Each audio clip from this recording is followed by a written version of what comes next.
이 시간 우리에게 주시는 하나님의 말씀은 요한일서 3장 14절 말씀. 요한일서 3장 14절 말씀, 신약성경 390면에 있는 말씀이 되겠습니다. 자, 우리 한 절 말씀 다 같이 한 목소리로 합독하도록 하겠습니다. 요한일서 3장 14절의 말씀입니다. 시작. 우리는 형제를 사랑함으로 사망에서 옮겨 생명으로 들어간 줄을 알거니와 사랑하지 아니하는 자는 사망에 머물러 있느니라. 아멘. 할렐루야. 네, 주님께서 너무나 사랑하시는 우리 아데포의 성도 여러분들, 이렇게 특별히 주님을 사모함으로 이렇게 한 자리에 모여 예배드리는 우리 여러분들을 주님의 이름으로 환영하고 축복합니다. 순간 목이 메었네요. 자, 우리 저 옆에 있는 분한테 이렇게 목매인 가슴 벅찬 감동을 담아서 우리 옆에 있는 분한테 이렇게 인사하시겠습니다. 주님의 이름으로 사랑하고 축복합니다. 네. 자, 우리 한번 더 이렇게 인사하실 때 2부 예배 가운데 은혜가 있습니다. 자, 우리 한 번만 더 인사합시다. 우리 믿음으로 거듭났습니다. 네, 지금 뭔가 누군지 모르겠지만 거듭났습니다 하는데 강한 의지가 담기는데요. 맞습니다. 여러분과 저는 믿음으로 거듭난 존재들입니다. 왜 그런 거 있잖아요. 아멘을 기대하지 않았는데 아멘이 나왔을 때 뭔가 기분 좋은 거.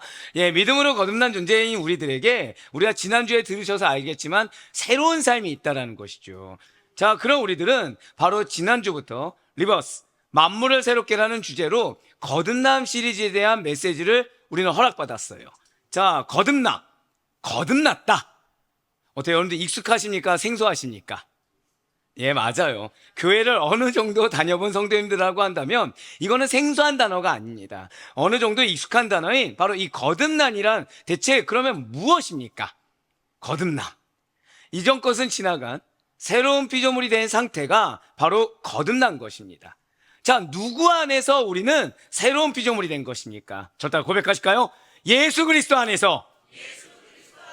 네, 맞아요. 오직 예수 그리스도 안에서 옛 본성을 벗어버리고 옛 성품을 벗어버리고 하나님의 형상을 회복한 자로 살아가는 자들이 바로 거듭난 피조물이요, 바로 여러분과 저란 사실을 반드시 믿으시길 바라겠습니다.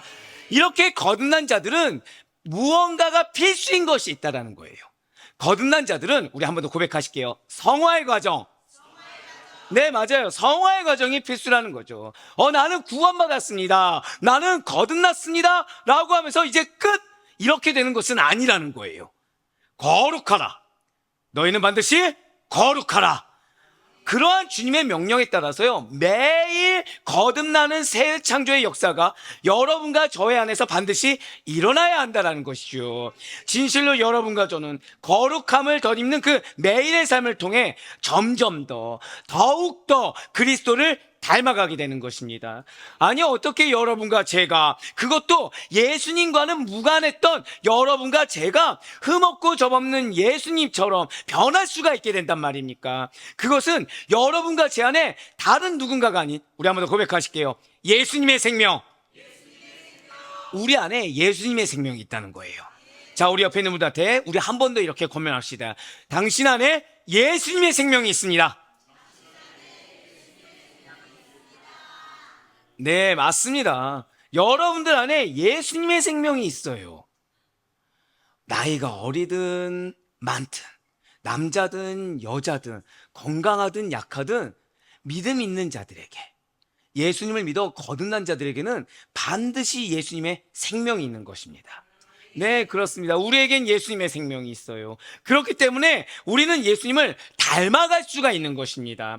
바로 지금 이 순간에도 예수님의 생명이 여러분들 안에 살아 숨쉬고 있다는 거예요. 내 마음 상태가 어떠하든지, 내 환경이 어떠하든지 우리 안에는 여전히 예수님의 생명이 살아 숨쉬고 있다는 것입니다. 그것도 부족하게 있는 것이 아니에요. 우리를 가득 채우고 있습니다. 우리 안에서 살아 역사하고 있는 것이 예수 그리스도의 생명이라는 거예요.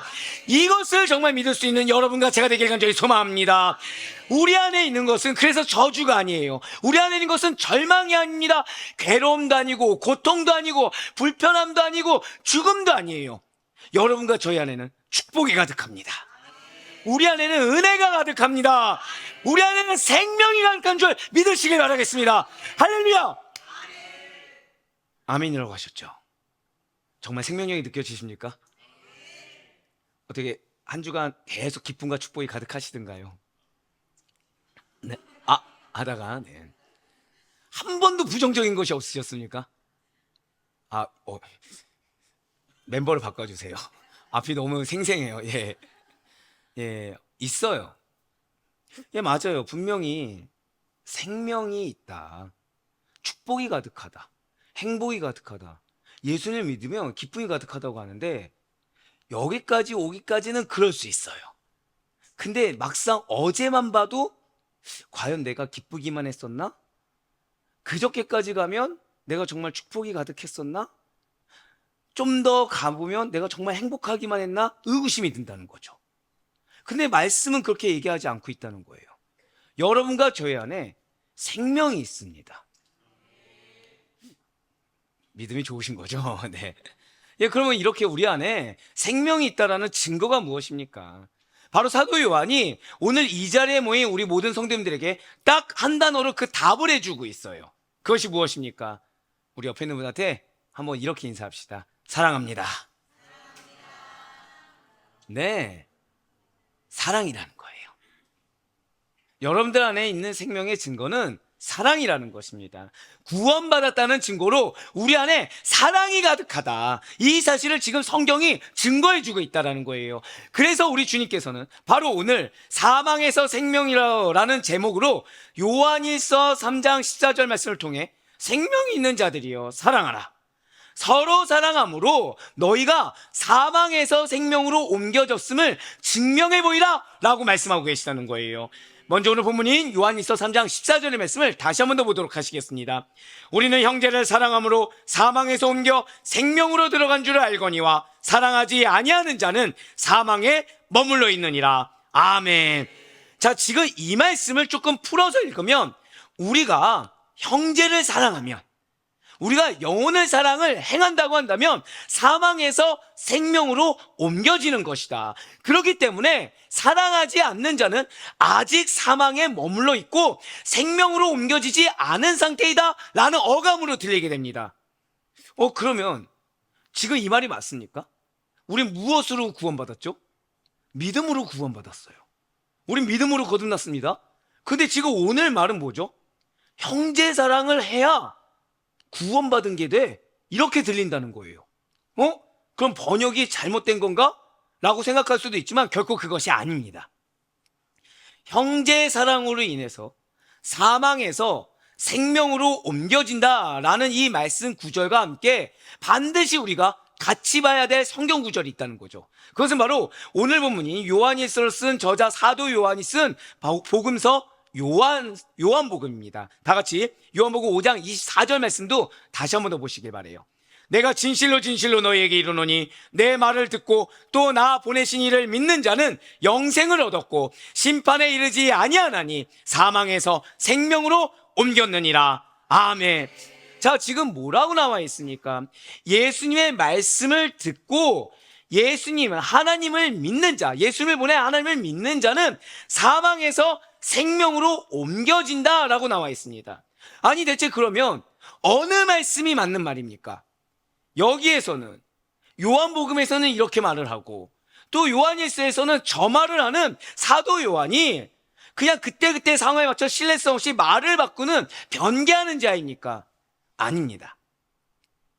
요한일서 3장 14절에서요 이렇게 지금 보시는 것처럼 형제를 사랑함으로 사망에서 옮겨 생명으로 들어간 줄 바로 이 구절과 그 옆에 있는 요한복음 5장 24절에서 내 말을 듣고 또 나 보내신 이를 믿는 자는 사망에서 생명으로 옮겼느니라 라는 이 두 구절은 전혀 상충되는 말이 아니라는 거죠.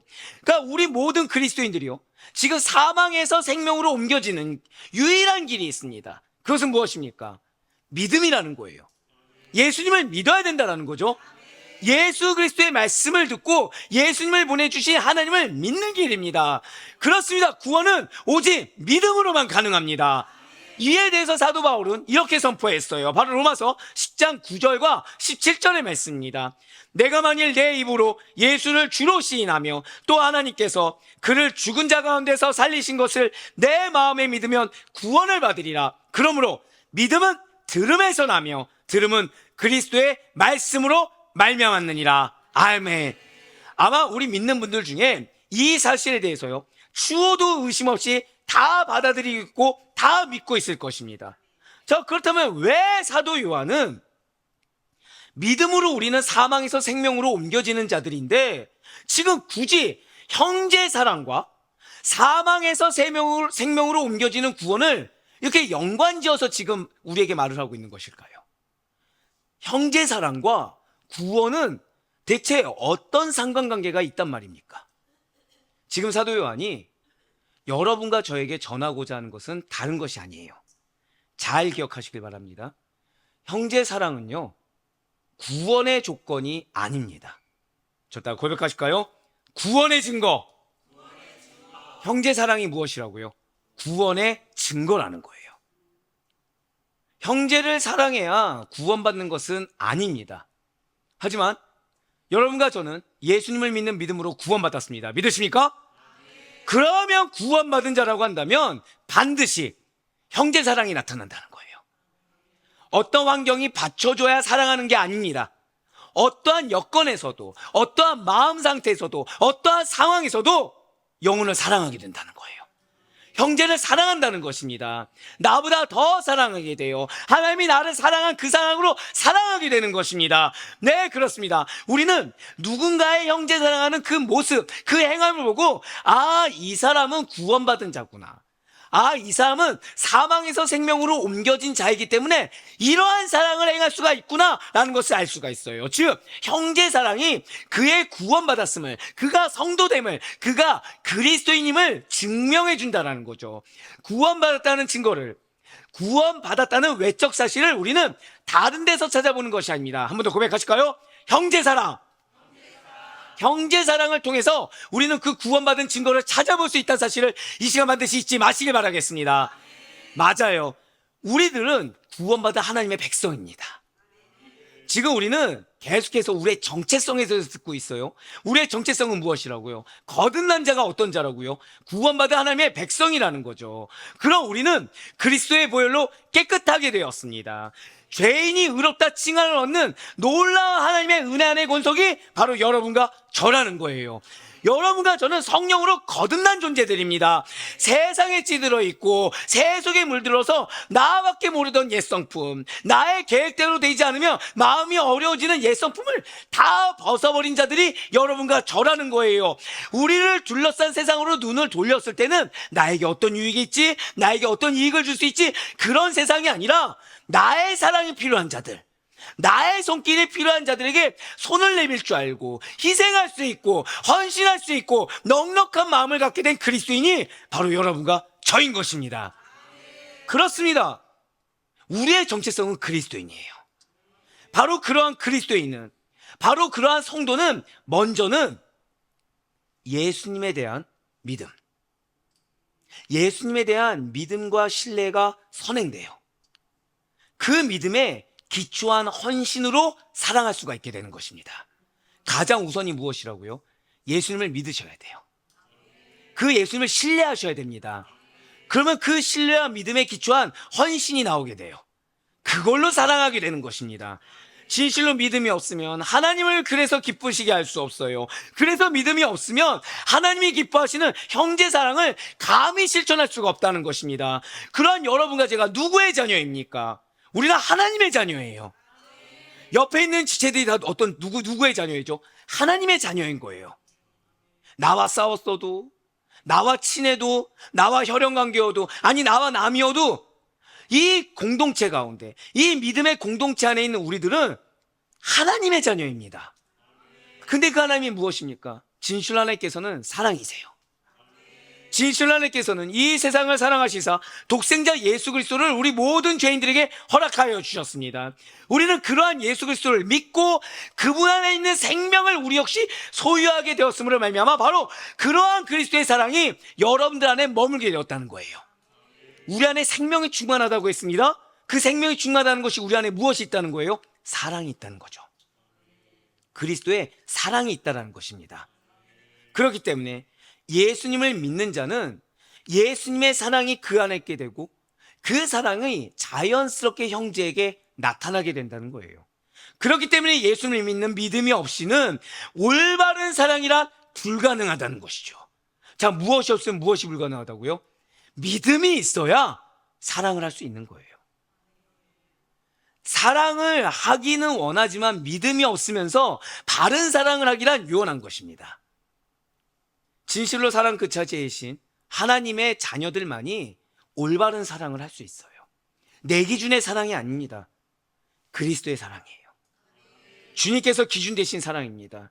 나의 언행을 통해서 그리스도의 사랑이 나오는 거예요. 나의 언행을 통해서 그리스도의 사랑만이 드러나는 것입니다. 나에게 맞춘 사랑으로 그 상대를 맞추는 것이 아니라 하나님께서 그 영혼을 사랑하듯이, 주님께서 그 영혼을 원하시듯이 그런 사랑을 전할 수가 있다는 것이죠. 예, 맞습니다. 사망과 저주, 거짓의 아비인 마귀 사단들은 결코 그래서 올바른 사랑을 할 수가 없어요. 변질하는 사랑을 할 수 있겠죠. 변개하는 사랑을 할 수 있을 거예요. 하지만 그것은 사랑이라고 말을 할 수가 없는 것입니다. 그런데 목사님, 저는 예수님을 믿어요. 저 천국도 믿습니다. 말씀도 믿어요. 저는 말씀을 읽는 것이 즐겁고요. 예배가 즐겁습니다. 저 교회 사랑해요. 그런데 저 형제 사랑이 다 사랑하지 않아요. 저는 형제에 대해서 볼 때 그렇게 크게 사랑할 마음이 들지 않습니다. 저는 홀로 신앙은 괜찮아요. 같이 있는 거 별로 원치 않습니다. 아니, 분명히 나는 예수님도 사랑하고 말씀도 믿어지고 천국도 믿어지는데 왜 저한테는 형제에 대한 사랑이 아니라 아무리 일부라고 하더라도 미움이 있고 무관심이 있고 원망이 있는 것입니까? 라면서 나의 마음 상태를 보면서 솔직하게 질문하실 수도 있을 거예요. 여기서 우리가 잊지 말아야 될 것이 있습니다. 맞아요. 우리는 다 사랑하지 않습니다. 우리는 미움이 있어요. 우리는 원망이 있습니다. 우리는 불평도 있고요. 불만도 있고 여기에 대해서 무관심도 존재합니다. 이럴 때 왜 없냐? 왜 나에게는 사랑이 없냐? 라는 이유에 대한 것이 아니라 절대 고백하실까요? 상황! 맞아요. 사랑이 없는 상황 그 자체를 이상하게 여겨야 된다는 거죠. 누구 때문에 없냐? 무엇 때문에 없냐? 누구 때문에 이 마음이 생겼냐? 무엇 때문에 이 마음이 생겼냐가 중요한 것이 아니라 그 상황 자체를 이상하게 여겨야 된다는 것입니다. 그리스도인으로 거듭난 자들임에도 불구하고 형제 사랑이 아니라 형제에 대한 미움을 계속 가지고 있고 마음 중심에 자리 잡은 미움을 버려야 함에도 불구하고 이 마음 가운데 부정적인 요소들을 제거함에도 불구하고 계속 그것을 어떤 이유 때문에 무엇 때문에 붙들고 있는 상태라고 한다면 우리는 그렇게 된 이유가 아니라 내가 그러한 상태에 있다는 거, 그 상태 자체를 매우 이상하게 여겨야 된다는 거죠. 대체 왜입니까? 오늘 본문 요한일서 3장 14절을 다시 한 번 더 보시길 바라요. 지금 붉은색으로 표현된 부분을 보면 사망에서 옮겨 생명으로 들어간 줄이라고 나와 있습니다. 자, 여기서 옮겨서 들어간 줄, 옮겨서 들어가다라는 것은 원어적 의미로요, 어떤 장소에서 다른 장소로 던져 옮기는 것을 의미합니다. 그러니까 내가 간 것도 아니에요. 이미 옮겨진 겁니다. 어떤 절대자의 힘에서 던져서 옮겨진 거예요.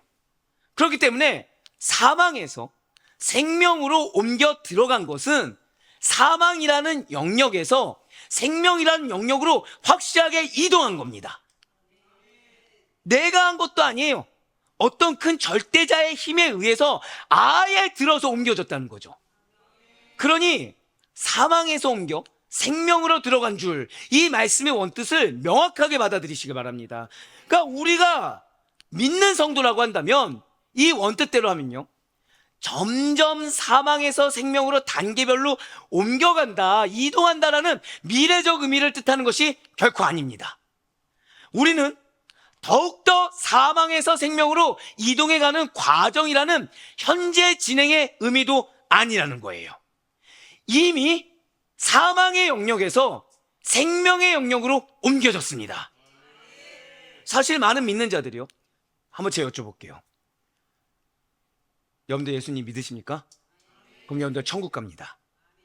여러분들 영생을 소유하셨습니다. 자, 우리에게 지금 뭐가 있다는 거예요? 영원한 생명. 자, 우리는 지금 생명의 영역 안에 있죠. 사망의 영역 안에 있지 않다는 거예요. 그런데 많은 분들이 어떻게 사랑을 해? 어떻게 다 사랑을 해? 서서히 사랑하게 되는 거야.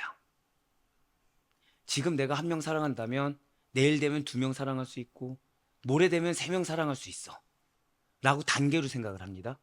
또는 지금은 내 여건이 너무 안 되니까, 내 환경이 안 되니까 이 부분만 해결되면 한 며칠 뒤, 이 문제가 해결되는 몇 달 뒤, 이때부터 내가 제대로 예수님도 사랑할 수 있고 예수님도 섬길 수 있을 거야 라고 생각을 한다는 거예요.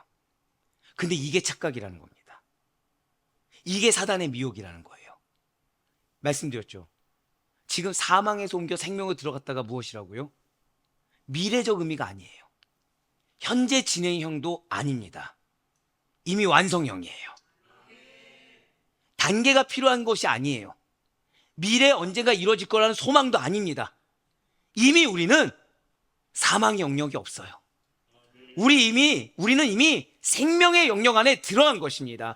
영역의 이동이 확실하게 완료된 상태가 바로 여러분과 저의 상태라는 거예요. 분명히 사단은 우리를 미혹하려고 들 것입니다. 우리를 속이려고 들 거예요. 아니, 어떡해?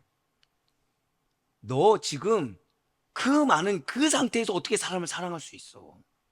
너가 그런 상처를 받았잖아. 너가 그런 지금 억울함을 당했잖아. 근데 어떻게 그 사람을 사랑할 수가 있어? 자, 너 마음 지금 어렵잖아. 너 그러다 보니까 네 건강도 지금 힘들잖아. 그게 증거야. 생명으로 갔을지 안 갔을지 아직 모르는 거고, 생명으로 가겠지. 근데 지금 아예 생명의 영역으로 옮겨져서 네가 사랑 그 자체가 된 것은 아니야. 그리고 너 자신 한번 잘 봐봐. 너 믿었다며. 너 성령님이 내주하고 계시다며. 너 영생 소유했다며. 생명의 영역을 아예 옮겨진 상태라고 하는데 네 마음 가운데 불평, 불만, 억울함, 서러움, 답답함, 그런 모든 고통들, 부정적인 모습들이 왜 나타나는 거야? 그게 아직은 다 온전히 옮겨지지 않았다는 증거야 라면서 여러분들 영적 상태를 흔들려고 한다는 거예요. 거짓입니다. 미혹이에요. 사랑하는 우리 아레포교회 성도 여러분들, 오늘 이 시간부로 흔들리지 마시길 바래요.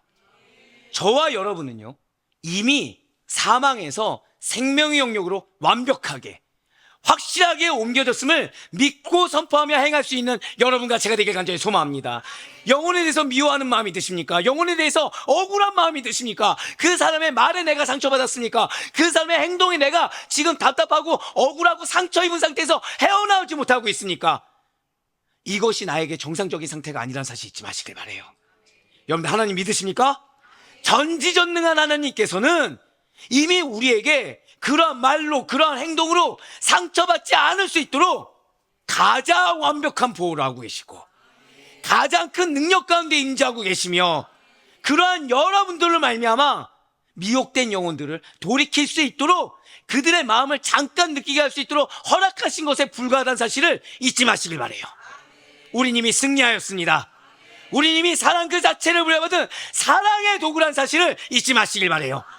그렇습니다. 분명 우리가 영적으로 사망한 상태에 있었을 때, 그때는 거듭나지 못한 옛모습이 있었어요.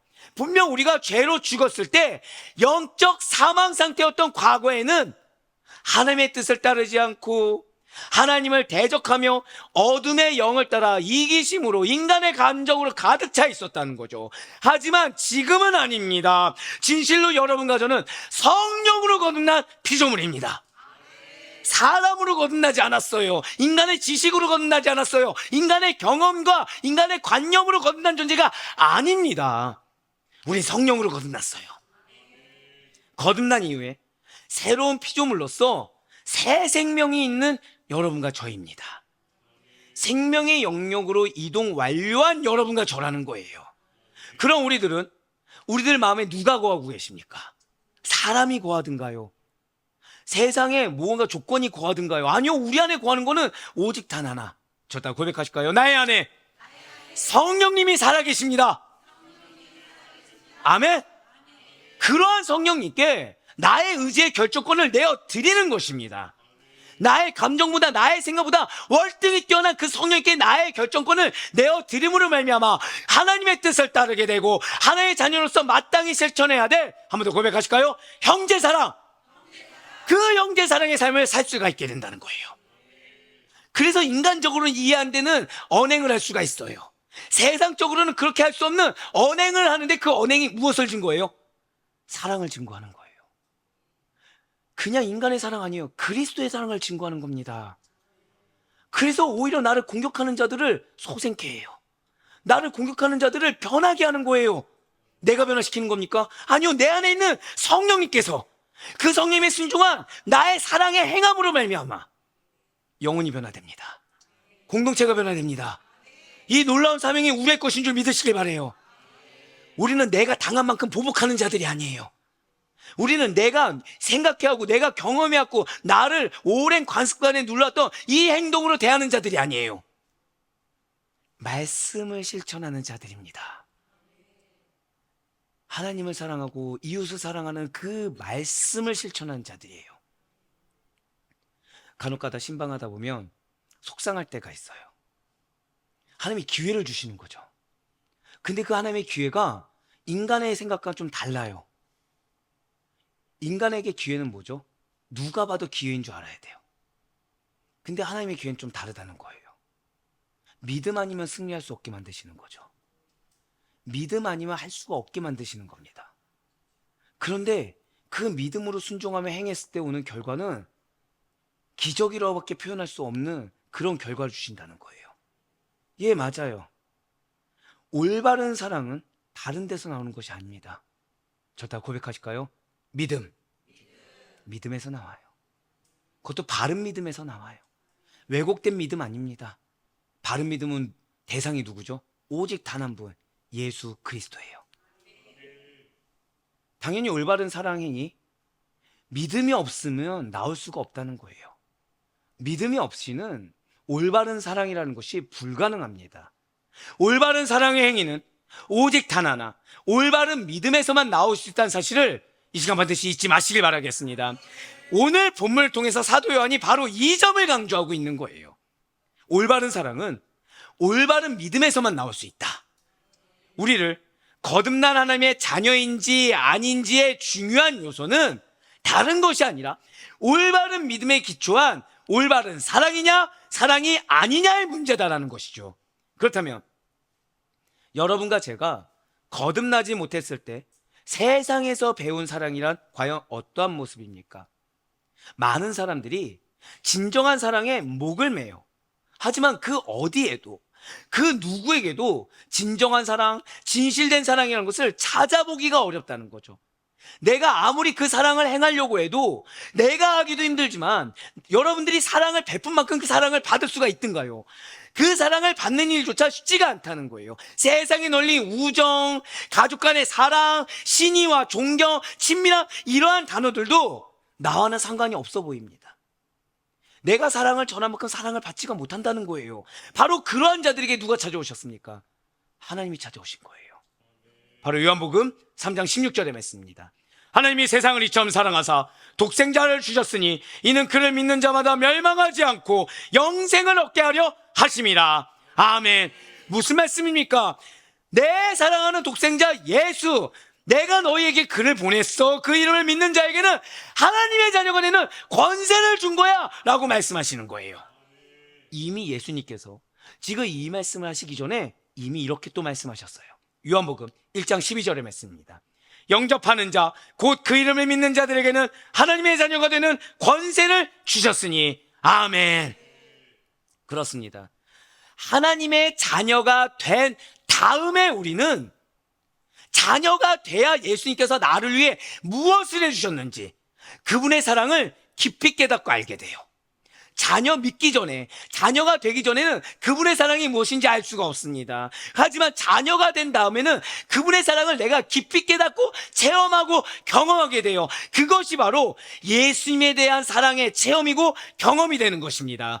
예수님을 믿고 알아가는 과정에서 우리는 그분께서 여러분과 저에게 행하신 사랑을 깊이 체득하게 됩니다. 바로 예수 그리스도의 십자가 사랑, 아가페 사랑을 우리 스스로 느낄 때마다 더욱더 견고한 믿음의 세계로 들어가고 있음을 깨닫게 된다는 거죠. 많은 그리스도인들이 믿음의 성장을 바랍니다. 많은 그리스도인들이 내 신앙이 발전하고 견고해지길 바라요. 그런데 그것이 무엇이라고요? 예수님의 사랑을 체감하면 체감할수록, 그것을 깨달으면 깨달을수록, 그래서 내가 깨닫는 것에서 끝나지 않고 나도 하지 못해서 못 배길 정도가 되면 될수록 더욱더 견고한 믿음의 세계로 들어가게 된다는 것입니다. 이것이 무엇이죠? 말씀의 순종이라는 거예요. 말씀을 듣고 그냥 지식으로 끝나는 것이 아니라 그 말씀에 내가 온전히 잠복되어서 감격 가운데 들어가서 그 감격을 내가 실천하는데, 실천이 무엇이라고요? 저따 한번 선포하실까요? 반드시 사랑하겠습니다. 바로 그거예요. 그 사랑을 실천하는 겁니다. 맞습니다. 그분께서 이미 우리에게 보여주셨던 참된 사랑을 조금이라도 말씀을 실천하고자 하는 우리 자신의 모습을 경험하면서, 아, 내가 예수님께 속해 있구나. 나는 이 세상에 속한 자가 아니구나. 아, 예수님이 정말 날 사랑하셔서 당신 안에 거하게 하셨구나. 이것이 정말 큰 은혜구나. 라는 내적 확신을 갖게 된다는 것이죠. 나의 정체성에 대해서 흔들림이 없게 된다는 거예요. 무엇을 하면요? 한 번 더 고백하실까요? 사랑하겠습니다. 그렇습니다. 사랑을 행하며 나아갈 때 아이러니한 거는 그 사랑이 나에게 실제가 된다는 것입니다. 그래서 예수님께서도 이미 이렇게 권면하셨어요. 바로 요한복음 15장 9절과 10절의 말씀입니다. 아버지께서 나를 사랑하신 것 같이 나도 너희를 사랑하였으니 나의 사랑 안에 거하라. 내가 아버지의 계명을 지켜 그의 사랑 안에 거하는 것 같이 너희도 내 계명을 지키면 내 사랑 안에 거하리라. 아멘. 자, 그런데 여기서 이제 질문이 생기는 거예요. 여러분들, 예수님 사랑하십니까? 벌써 여러분들이 눈치가 빨라지셔서 이런 질문 나오면 이제 아멘이 줄어들기 시작했어요. 자, 여러분들, 어떻게 예수님의 사랑을 받고 계십니까? 그 사랑이 어떻게 지금 충만하신가요?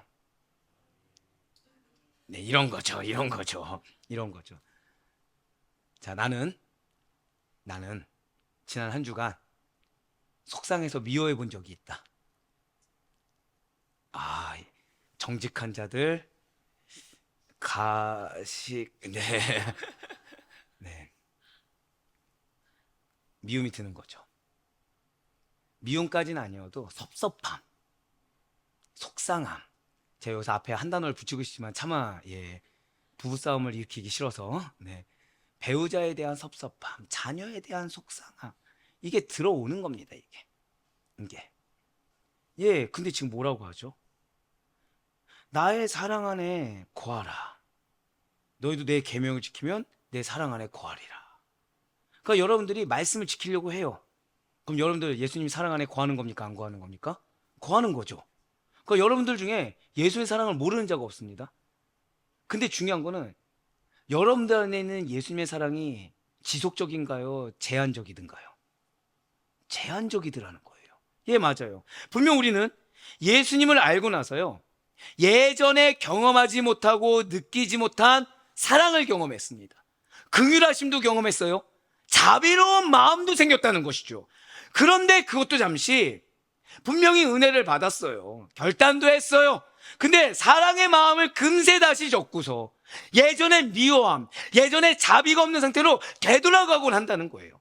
다시 한 번 더 불평이 생깁니다. 다시 한 번 더 원망이 생깁니다. 다시 한 번 더 정죄하는 마음이 생긴다는 거예요. 아니 대체 왜? 나 예수님 믿는데, 나 말씀을 실천하고 결단도 했는데, 은혜도 받았는데 사랑의 마음이 지속되지 않는 것입니까? 한번 초대교회를 생각해 보시길 바라요. 초대교회 하면 뭐가 생각나시죠? 대다수가 유무상통 생각하십니다. 예, 맞아요. 자신이 가진 재산과 소유를 팔아서 교회 공동체 안에 있는 연약한 자들에게 나누어 주던 훈훈한 모습이 분명히 있었습니다. 그런데 그렇게 좋은 사랑의 행함이 지속되든가요? 아니면 끊기든가요? 예, 끊겨요. 오늘날까지라고 하지 않아도 이미 고린도 교회를 봐도 갈라디아, 데살로니가, 에베소를 봐도 유무상통보다 어떤 내용이 있죠? 이게 문제야, 저게 문제야, 이게 문제야. 문제거리만 보인다는 거죠. 예, 좋은 사랑의 행함이 지속하지 못한 것을 우리 이미 봤다는 것입니다. 왜입니까? 미혹함이 있었다는 거예요. 초대교회 당시에 영지주의자들이 있었습니다. 그들이 쾌락주의를 조장해요. 또 쾌락주의라고 해서 그냥 흥청망청 향락? 단순히 그런 것이 아닙니다.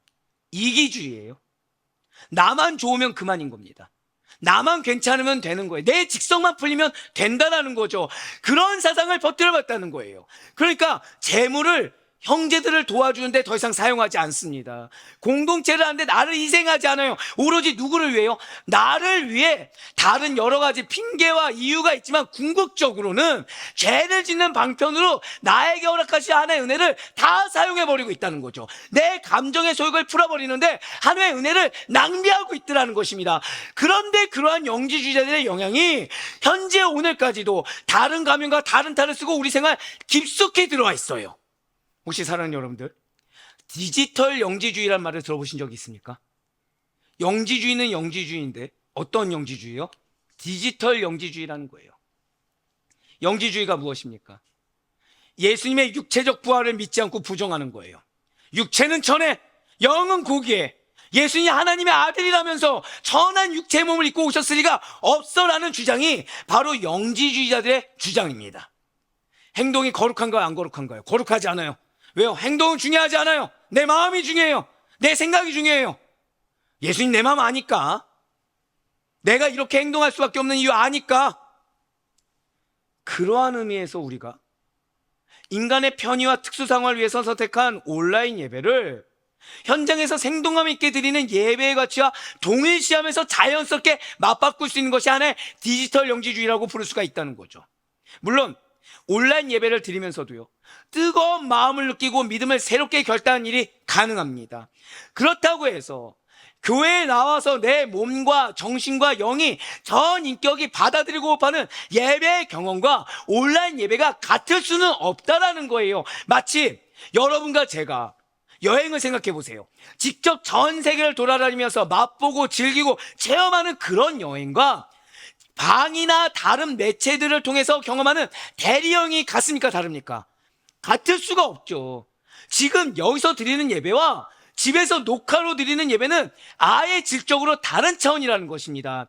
우리가 온라인으로 드리는 예배를 보조하는 수단으로, 혹은 내 사정이 정말 여의치 않아서 하나님께서 잠깐 다른 대안으로 허락해 주신 것으로 생각하고 받아들여야 되는 것이지, 마음이 어때야 된다고요? 갈급함이 있어야 돼요.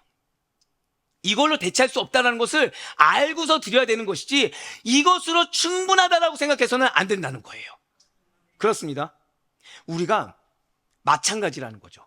믿음이 있노라. 나 예수님 믿어. 나는 천국 갈 거야. 난 영생이 있어. 라고 하면서도 내 마음이 어때요? 사랑의 마음이 자꾸 식는 거. 내 마음이 자꾸 인간의 악한 마음이 들어가는 상황 역시도 이러한 영지주의 영향 때문이라는 것입니다. 아니, 어려운 사람이나 형제들을 돕는 게 좋다는 걸 누가 모르겠어. 근데 지금 내 코가 석자야. 내 환경이 어려운데 누가 누구를 도와? 나부터, 우리부터 살아야지. 아, 근데 생각해 보니까 너무 아깝잖아, 저번에 헌신한 거. 당시에는 괜찮은 줄 알았는데, 당시에는 사명인 줄 알았는데, 내가 어렵사리 헌신한 건데 이제 생각해보니까 괜히 그랬어. 다들 나한테 고마운 줄도 모르고 또 다른 무언가를 맡기려고 하잖아. 이러다 이제 어떤 말까지 나옵니까? 교회는 적당히 섬기는 거야. 믿음도 중요하지만 삶하고는 달라. 영혼을 머리 검은 짐승은 거두는 것도 아니고 믿는 것도 아니야. 사랑하는 우리 아드포의 성도 여러분들, 우리에게 긍휼이란 무엇입니까? 반드시 잊지 마시길 바라요. 긍휼이라는 것, 자비로우심이라는 것은 거듭나지 않는 자들의 것이 아닙니다. 거듭난 자가 아니면 가질 수 없는 감정이 바로 긍휼이고 자비예요. 비참한 환경에 처한 자를 보고, 연약한 자를 보고, 누군가의 사랑과 도움이 필요한 자를 보고 그에 대해서 자연스럽게 나타나는 애끓는 심정. 혹시 내가 무언가 도와야 되지 않을까? 내 말이 필요하지 않을까? 나의 대화가 필요하지 않을까? 그런 애끓는 심정이 긍휼인 것입니다. 쉽게 말씀드릴까요? 상대의 필요가 보이는 거, 이게 긍휼이에요. 근데 그 필요를 하나님이 나로 하여금 보게 하셔서 나로 하여금 다가서게 하는 거, 이게 긍휼입니다. 그게 보였는데 그 사람이 불편한 거예요. 불편하니까 뭐로 대체해요? 헌금으로 대체해요. 불편하니까 뭐로 대체해요? 다른 봉사로 대체해요. 이건 긍휼이 아닙니다. 하나님이 주신 마음, 그 마음에 순적하셔야 돼요. 근데 그렇게 할 수 있는 것이 무엇이라고요? 거듭난 자만이 가질 수 있는 감정이라는 거예요. 이러한 긍휼은 우리 하나님 아버지께서 죄인인 우리들을 바라보면서 가지셨던 생각이자 마음이에요. 물론 믿지 않는 자들도 자비로움, 긍휼 있을 수 있습니다. 그런데 거듭난 자와 믿지 않는 자가 가지는 긍휼, 자비로움에는 차이가 있어요. 한 단어가 존재합니다. 저 따라 고백하실까요? 대가. 대가가 존재해요. 대가를 바란다는 거죠. 믿지 않는 자들도 대가를 어느 정도 바라는 긍휼이라는 걸 할 수가 있습니다. 목사님, 근데 뭐 돈을 주려고 해도 돈을 안 받던데요? 돈이 대가가 아니죠. 남을 도움으로써 얻는 자기 만족이 있을 수 있습니다. 세상 사람들에게 좋은 삶을 보여주는 이미지나 인식, 인정됨, 이러한 것들을 알게 모르게 바란다는 거예요. 즉 무형이든 유형이든 무언가를 바라는 거, 이거는 세상 사람들이 하는 겁니다. 참된 사랑이 아니죠. 대가성이죠. 분명 하나님께서 우리 죄인들에게 베푸신 긍휼이라는 거, 그분의 사랑이라는 것은 아무런 대가가 없어요. 누가 알아주지 않아도 돼요. 내가 그 자리에 없어도 돼요. 하나님만 알아주시면 돼요. 하지만 독생자 예수 그리스도를 십자가에 못 박아 놓고도 나 몰라라 회피하는 것이 우리 죄인들이며 은혜를 원수로 갚는 무정한 자가 우리 죄인들의 모습이라는 것입니다. 우리에게는 안타깝게도 가룟 유다와 같은 악함과 죄성이 존재한다는 거예요. 마태복음 26장 15절과 16절 말씀 보시길 바랍니다. 내가 예수를 너에게 넘겨주리니 얼마나 주려느냐 하니 그들이 은삼십을 달아주거든 그가 그때부터 예수를 넘겨줄 기회를 찾더라. 아멘. 가룟 유다가 뭐 바랬죠? 대가 바랬어요. 가룟 유다 뭐 바랬다고요? 대가 바랬어요. 대가. 예수님을 따라다니는데 나에게 있는 대가가 아무것도 없는 겁니다. 그럼 가룟 유다의 예수님을 따라가는 그 기간들은 믿음입니까? 아니면 어떤 대가성의 거래입니까? 대가성의 거래죠. 내가 이만큼 섬겼는데, 내가 이만큼 순종했는데 왜 나는 여전히 말석이야? 왜 나는 여전히 이 일을 해야 돼? 왜 나는 이 수많은 돈 개통에 있는 것 중에 내 것이 하나도 없는 거야? 불만을 가졌어요. 예수님과 동행하심이 은혜인데, 예수님과 함께 하심이 은혜인데, 제가 아시다시피 저희 사역자들한테 숙제를 내잖아요. 근데 너무 감사한 게 있었어요. 중고등부 일부 설교 내용을 들었어요. 동행하심이 은혜라는 거예요. 함께 하심이 은혜라는 거예요. 근데 그 말씀을 준비하신 분이 이번 한 주간이 엄청난 영적 공격이 있던 걸 알고 있었거든요. 근데 그분이 고백이 뭐예요? 내가 이렇게 힘들었습니다가 아니었어요. 함께 해주신 게 은혜입니다. 너무 감사했어요. 우리 다음 세대가 밝다. 하나님은 이렇게 믿으면 이걸 주셔가 아니라 너의 삶 가운데 없을 수 있어. 너의 삶 가운데 안 보일 수 있어. 아니 오히려 더 힘들 수 있고 어려울 수 있어. 근데 함께 해주시는 게 은혜야.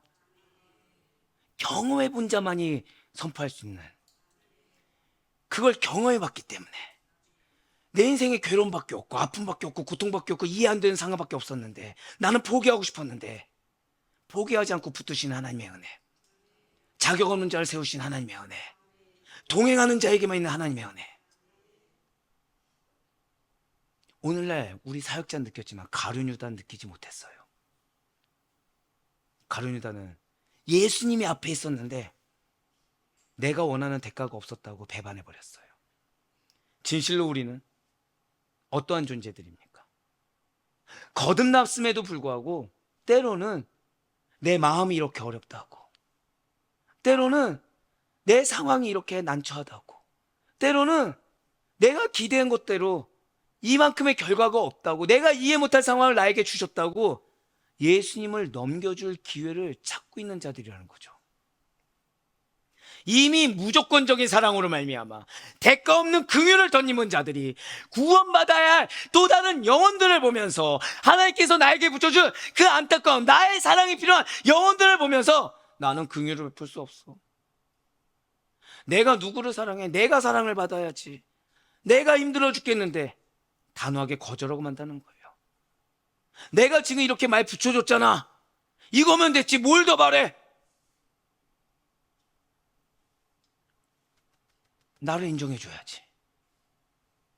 우리는 궁핍한 형제를 보고서 돕고자 하는 마음이 열릴 때 마음의 문을 열고 적극적으로 나아가 상대에게 맞추어 돕는 행동을 구체적으로 실천하는 것이 아니라, 하나님이 원하시는 기준에서 하나님이 원하시는 만큼 사랑을 실천하는 것이 아니라 아주 냉정하게 문의 빗장을 걸어 잠가버리든가, 아니면 살짝 열고서 내가 이만큼 열렸다고 확대 해석해버리든가, 아니면 내 기준에서 창을 던져버리고서, 칼을 던져버리고서 내가 말을 걸어줬잖아, 내가 사랑을 줬잖아 하면서, 자, 하나님 나에게 뭐 주시지?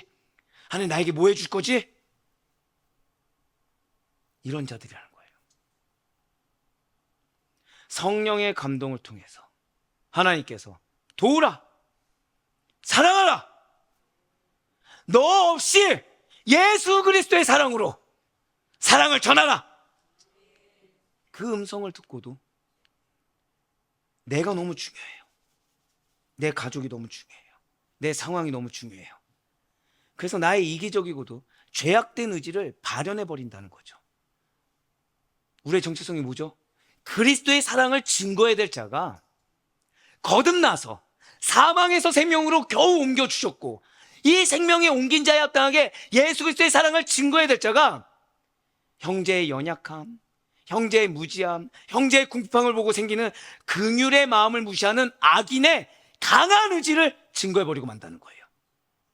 거기서 내가 피해자인 것처럼, 내가 상처받은 영혼인 것처럼 포기하려고 하고, 대적하려고 하고, 무시하려고 하고, 무관심하려고 한다는 거죠. 하지만 사랑하는 성도 여러분들, 우리는 형제를 사랑하도록 부름받은 거듭난 자들입니다. 우리는 이미 사망에서 생명으로 옮겨진 자들이에요. 이런 예수 그리스도의 생명이 있는 자들에게 사랑의 마음이 있는 것은 당연합니다. 우리에겐 이미 사랑의 마음이 있다는 거예요. 근데 그 사랑이 환경 때문에 없어질 사랑도 아니고, 그 사랑이 내 마음의 연약한 감정 때문에 사그라지거나 연약해져서 없어질 만한 그러한 계제 것이 아니라는 거죠. 우리의 사랑은요, 억만금을 주고서도 바꿀 수 없는 사랑을 덧입었습니다. 우리의 사랑은 그 무엇과도 바꿀 수 없는 놀라운 사랑이에요. 그 대가 없는 무조건적인 자기희생적인 사랑이 바로 도저히 받을 만한 가치 없는 자, 불의한 자에게 내어주신 아가페 사랑이요, 저따 고백하실까요? 나에게 십자가 사랑을 주셨습니다. 나에게 십자가 사랑을 주셨어요. 이렇게 사망에서 생명으로 옮겨진 자들의 사랑은 결단코 마음에만 머물든가, 아니면 마음에 든 생각을 쫓아버리고 도우려는 의지를 꺾어버리는, 내 직성과 내 감정과 내 생각대로만 움직이는 그러한 거짓된 사랑이 아니라는 것이죠. 그저 빚진 자의 마음으로, 그저 빚진 자의 믿음으로 행함과 진실함을 하는 참된 복음의 사랑인 것입니다. 바로 요한일서 3장 18절과 19절의 말씀입니다. 자녀들아, 우리가 말과 여로만 사랑하지 말고 행함과 진실함으로 하자. 이로써 우리가 진리에 속한 줄 알고 또 우리 마음을 주 앞에서 굳세게 하리니. 아멘. 사실 여기서 핵심이 뭐라고 생각하십니까? 지금 28절과 19절의 핵심이 무엇입니까? 여러분들 이걸 놓쳐서는 안 돼요. 저따 고백하실까요? 나는 하나님의 자녀입니다. 이게 핵심이에요. 많은 분들이 행함과 진실함에 포커스를 둡니다. 틀리지 않죠. 하지만 그 이전에 가장 큰 포커스는 우리의 정체성. 여러분과 저는 하나님의 자녀입니다. 그래서 행함과 진실함을 할 수 있는 거예요. 하나님의 자녀가 아니면 말로 끝이에요. 혀로 끝이에요. 하나님의 자녀가 아니면 어떻게 진리에 속했을 수가 있겠습니까? 하나님의 자녀가 아니면 우리의 마음을 어떻게 굳건하게 붙들 수가 있겠습니까? 하나님의 자녀이기 때문에 주 앞에 설 수가 있어요. 하나님의 자녀이기 때문에 나는 할 수 없는 사랑을 행할 수가 있는 것입니다. 사랑 우리 아르포의 성도 여러분들, 그러니 성령으로 거듭나서 새 생명을 소유한 우리가 그리스도인이라는 사실, 우리가 하나님의 자녀라는 사실, 그래서 그 안에 있는 그리스도의 생명으로 말미암아 진실한 사랑을 행하는 것이 이상하지 않고 마땅하다는 사실을 잊지 않을 수 있는 여러분과 제가 되길 간절히 소망합니다. 이제 말씀을 읽겠습니다. 진실로 그리스도의 생명이 가져온 사랑은 영혼을 살려요. 여러분들은 영혼을 살리는 자로 부름받았어요. 그 영혼이 어떠한 자냐, 이건 중요하지 않습니다. 해답이 없어 보여요? 사단의 미혹입니다. 내 상처가 커 보여요? 사단의 미혹입니다. 환경이 안 돼 보여요? 사단의 미혹입니다. 이 세상 누가 창조하셨나요? 이 세상 누가 창조하셨죠? 하나님이 창조하셨어요. 그 하나님이 우리에게 영혼을 변화시킬 능력을 주셨어요. 공동체를 변화시킬 능력을 주셨어요. 어떠한 상처에도 불구하고 승리할 수 있는 능력을 주셨습니다. 그 능력이 무엇입니까? 우리 옆에 있는 분한테 마지막으로 이렇게 인사하시겠습니다. 제가 더 많이 사랑하겠습니다.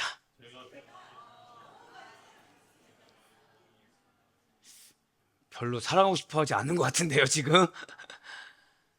그거예요, 우리에게 주신 능력은. 다른 거 아니에요. 사랑 주셨어요. 나는 할 수 없는 그 사랑 주셨어요. 나는 받을 수 없는 그 사랑을 받게 하시고 그냥 전하라고 그 사랑 주셨어요. 그게 우리의 능력이에요. 이 세상에 있는 사랑은요, 아무리 지고지순하고 아무리 놀랍다고 하더라도 예수님의 사랑에 비할 바가 못됩니다. 예수님의 죽음은 죄인들을요, 사망에서 생명으로 건지기 위함이요, 사랑 없는 자들에게 신적 사랑을 부여하기 위함입니다. 혹시 누군가로부터 상처를 받으셨습니까? 누군가로부터 고통을 당하셨습니까? 그 사람이 뭐가 필요한 거예요? 예수님의 사랑이 필요한 거예요. 그 냉정하고 무지해 보이고 답답해 보이는 그 사람이 필요한 건 다른 게 아니라, 저를 다 고백하실까요? 나로 말미암아 예수님의 사랑을, 맞아요, 나로 말미암아 예수님의 사랑이 필요한 자예요. 우리는 이미 사망에서 생명으로 옮겨진 자라는 사실 잊지 마시길 바래요.